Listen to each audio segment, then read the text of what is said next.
اور پھر 654 عیسوی آتے آتے یعنی کہ تیسرے خلیفہ حضرت عثمان کے دور میں تو مسلمانوں کا یہ ایران کا پورا مشن کمپلیٹ ہو چکا تھا۔ یعنی آج کے دور کے پورے ایران کے ساتھ ساتھ آس پاس کے بھی بہت سارے علاقوں پر مسلمانوں کا ہی راج تھا۔ لیکن دھیان دینے والی بات یہ ہے کہ اس دور میں بھی ایران کے زیادہ تر لوگ اپنے پرانے دھرموں، اپنے پرانے مذہبوں کو ہی فالو کیا کرتے تھے۔ خلافت راشدہ کے ختم ہونے کے بعد جب سلطنت بنو امیہ نے راج کیا تو اس دور میں بھی یہاں کی زیادہ تر آبادی غیر مسلم ہی تھی، مگر پھر اس کے بعد جب عباسی ڈائنیسٹی یعنی کہ سلطنت بنو عباس کا دور شروع ہوا تو اس دور میں ایران میں اسلام بڑی تیزی کے ساتھ پھیلا۔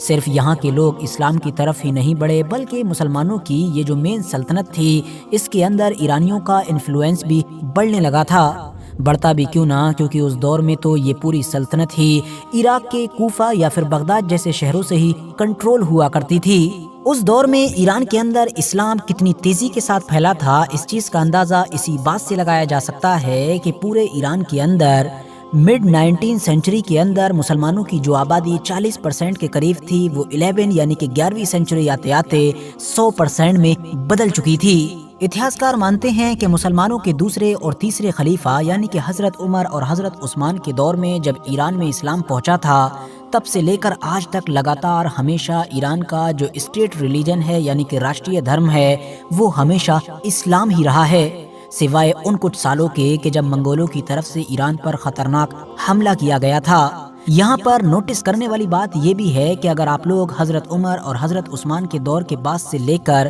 اگلے 700-800 سال کا ایران کا جائزہ لیں گے یعنی کہ 15ویں صدی کے آخر تک کا، تب آپ پائیں گے کہ یہ نہ صرف ایک اسلامک دیش رہا بلکہ سنی اسلامک دیش رہا۔